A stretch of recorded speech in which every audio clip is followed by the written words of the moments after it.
Following? Good morning. Yes. Good morning, everybody. This is Keith of Positively Osceola, and a good friend of mine with us this morning, Charlie Draper. As you can tell, we were just having a good time talking. You guys you're joining our conversation today.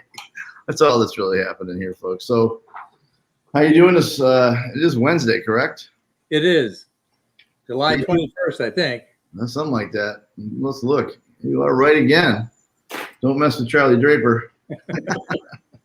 Wednesdays are a strange day for me. Mondays are kind of, not that you want to hear about me, my days, but Mondays kind of is a revolting, manic from start to finish. You get through it, usually a great productive day. Friday's usually productive, and Wednesday's got this strange thing to it. It's like in the middle of all the other days. Just a weird thing. It is, because you're looking 2 days back and what you haven't been able to accomplish. And you're looking at 2 days ahead and what you need to accomplish by the time. It just seems to be compounding.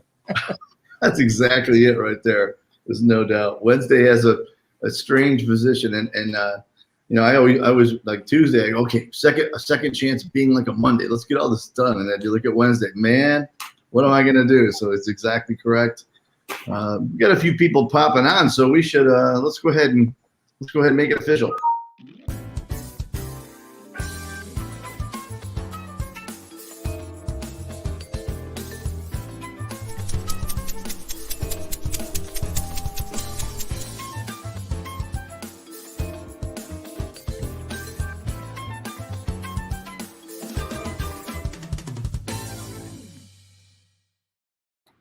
So in these kind of scenarios, I get to say welcome twice. I get to say how you doing twice, but this is the official welcome. So I will do the welcome. So I'm with Charlie Draper of Draper Law Office. Charlie, you've been doing it since 1984. There's a reason why a business can be doing things since 1984. You know what you're doing. You're always thinking for community. That's kind of what we're talking about today. But this is our Coffee Club Talk Live with Positively Osceola. If you're joining us, we're super glad you are, because either you stumbled upon us or you planned on checking us out. But I am honored to have you here, Charlie. I'm also honored to have you as a friend, and we get to do some cool things. So why don't you go ahead, for those people who might not know a lot about Draper Law Office, why don't you give us the expanded elevator speech on that, but something else we're going to get to in a little bit. But yeah, if you would let us know about the office. Okay. Yes, we established our office in 1984. We moved down from New York. Been here actively practicing since that time. We have two primary practice areas. One is personal injury, which includes primarily automobile accidents. Probably 90% of the personal injury practice is devoted to automobile accidents. The other 10% is slip and falls, trip and falls, occasional dog bites, and things of that nature. The other practice area is family law, which includes a whole multitude of issues dealing with child support, child visitation, alimony, right. Things of that nature. And that's a very, very active area practice. And so, as I said, we've been doing this since 1984. We enjoy doing it. We have a passion for doing what we do, and that's why we do it. So look forward to many years ahead doing it. So.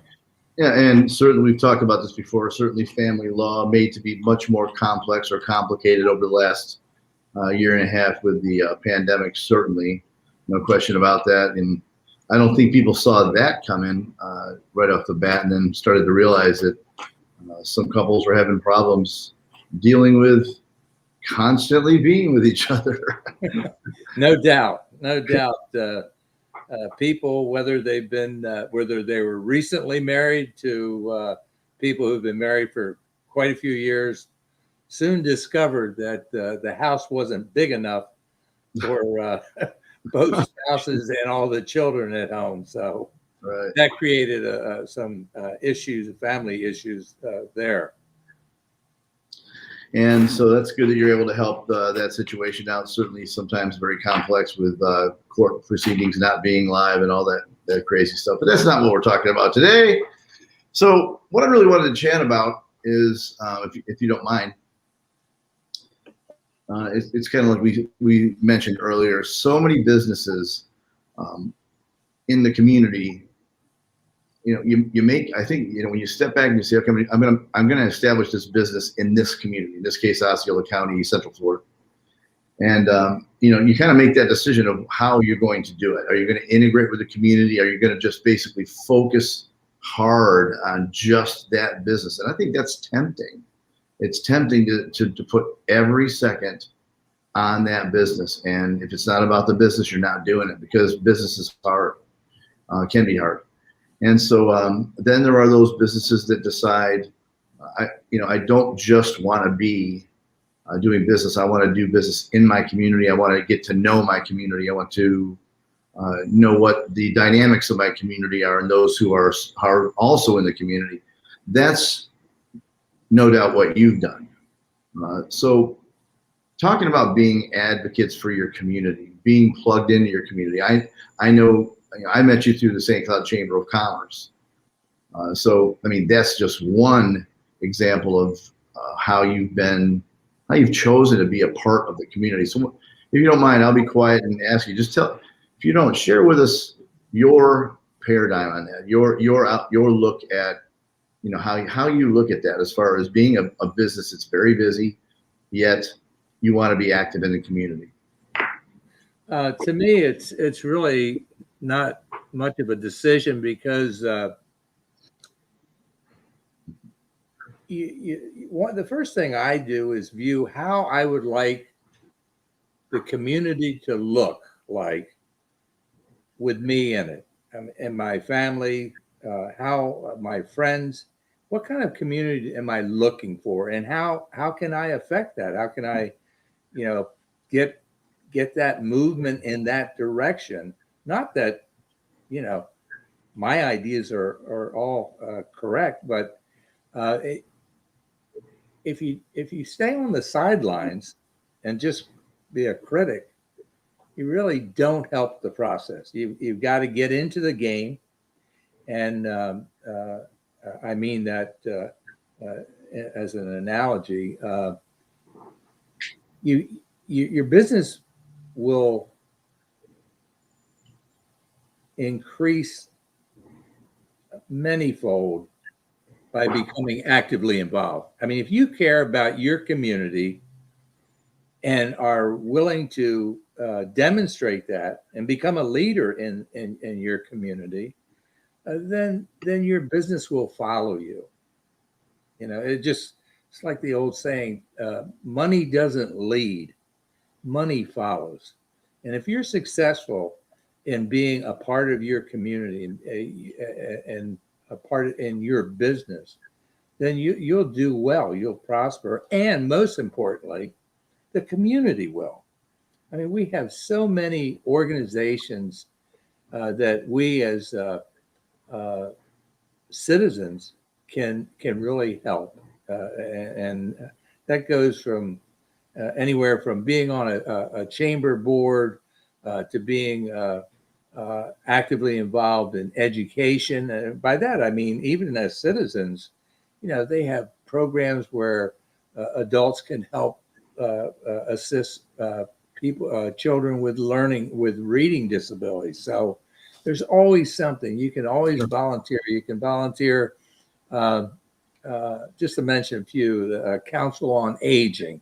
It's just helping those who need our help.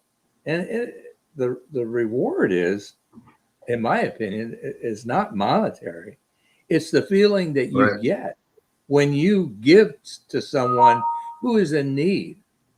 And so that's, to me, is the most rewarding. It's kind of like the, you and I, Keith, are active in the feature teacher program with the school district, Dr. Pace.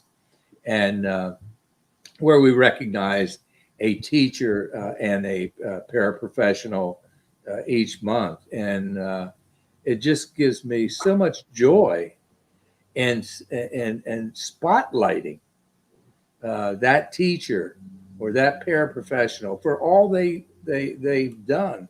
They're really unsung heroes. They really don't get enough attention. And so, and the kids, they love it.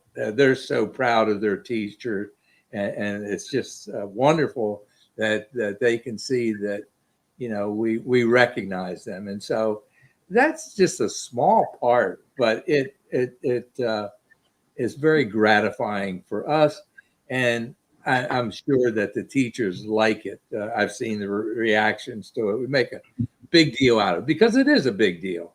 As I mentioned to a staff member yesterday, a school district staff member, the school district is so talent rich that we could do this weekly, even daily, recognized, because Dr. Pace and the school district, school board has such talent. There's what a wonderful team, and so it really it's not a big effort, really. It isn't. It's a small effort, but collectively, it can make a huge difference. And so we've seen that. And so I guess, you know, if I could suggest anything to your audience, it would be get off the bench, get into the game. You'll be, believe me, you will be rewarded more than you'll be putting into it. So there's so many people and organizations in need. And if you care about our community, then it's easy to do. You know, don't sit on the sideline and be a critic. Get involved.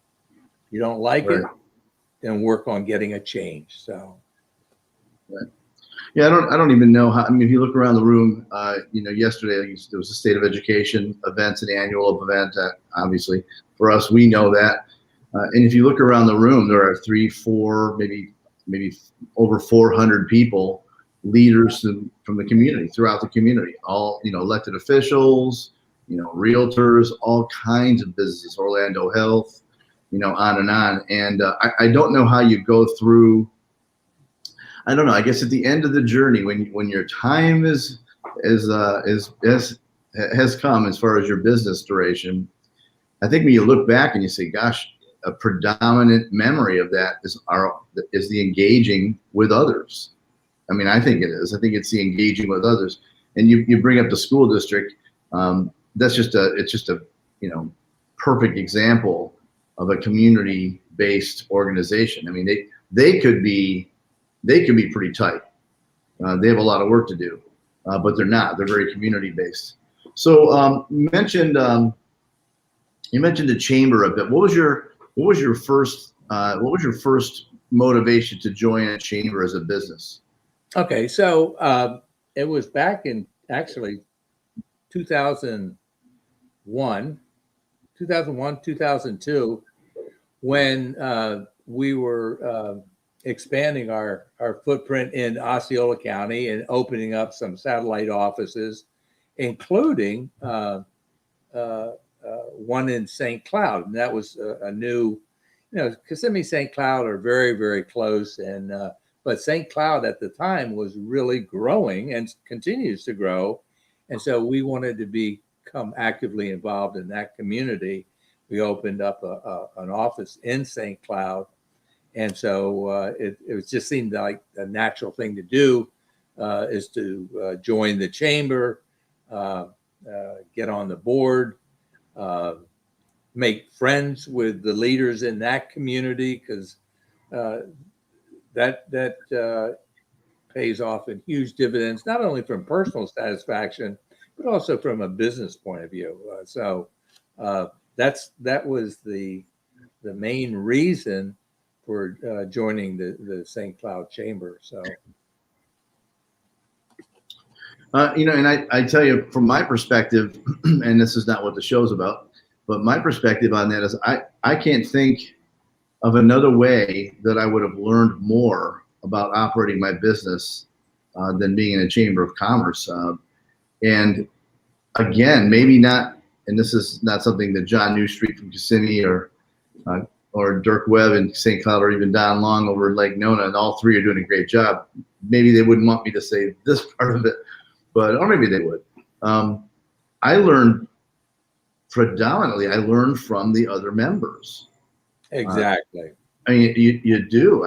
I sat in marketing. Here I am thinking, I'm a marketing guy, and I'm going to be helping myself to succeed by joining this Chamber of Commerce. Little did I know, I'd be sitting in a marketing meeting with you, with Don, Carl Theobald, all the guys, Wayne Lipnitsky, everybody, great suggestions in marketing, and you have to hear other people's opinions. You have to, or else I just don't know how you get through it, Yeah, and to your point, when I was in the St. Cloud Chamber, still am in the chamber, I was on so many different committees, some because of the fact that I was an attorney for the St. Cloud Chamber, but also because I wanted to learn. And so I was on the marketing committee as you were, Keith. And Don Long did just a phenomenal job. David helped shepherd us through that process. I was on the finance committee. I was on the executive committee, but and these were demanding in terms of a time, but maybe an hour at a time, and so you just work your work days around it. But as you pointed out, you got so much more in return for that investment, and so not only did you make friends, but you learned really the secret sauces, Right. how you run your own business that you wouldn't otherwise. So it's been very educational, and I wouldn't trade it for a minute. Yeah, same here. So that kind of really circles around. The whole point of talking today is, making decisions as businesses and organizations to integrate into the community and not just be around the community, but literally be in it. And that seems, they mentioned you yesterday, of course, at the event, as well they should. And really just, I like that the school district, looks out into the crowd and says, thanks for all of the support, and care from these businesses and organizations, because I don't know what they can do. It would be absolutely impossible, I think, to get the job done if businesses weren't being connected. So that's, that was what I wanted to talk about today. We were both bragging on the school district because they do such a great job, and but it's really integrated with businesses such as yourself, and so I get a chance to say thank you to you. I know if Deborah was here right now, Dr. Pace would be saying much more. So maybe you'll get that at another date. We'll bring her in the show and get to laugh together. Anything else you want to share about? Yeah, I do. Very briefly, as you and I were talking before we went live this morning, it was such a wonderful state of the education breakfast that we attended yesterday. Mm-hmm. And I learned so much. I had no idea of all the contributors to the school district, Nemours College, Orlando Health, different leaders throughout the community. As I mentioned earlier, I think Dr. Pace and her team need to take this show on the road, because I don't think probably 95% of the community is not aware of the needs of our education and the importance of it is to our children, which Sure. are our future. And so I was just, and when Dr. Kathleen Plinsky was speaking, I had no idea that the county commissioners had allocated funds for I think it's grants or scholarships from $500 to $1,500 for high school students to go into college, but like Valencia. I had no idea. Right. So it was just a magnificent educational experience for me. It was just, I had no idea that all the supporters of the school district contributed in the way that they did, and that the school district does so much for our community. So I just wanted to say that before we end. Sure, and that was a wow moment right there.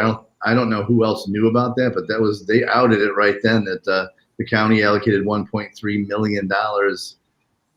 And I think that was right after they said that Valencia had seen a percentage drop for sure in the previous year due to the pandemic. So just again, it speaks volumes to what partnerships are out there, right? You got the county.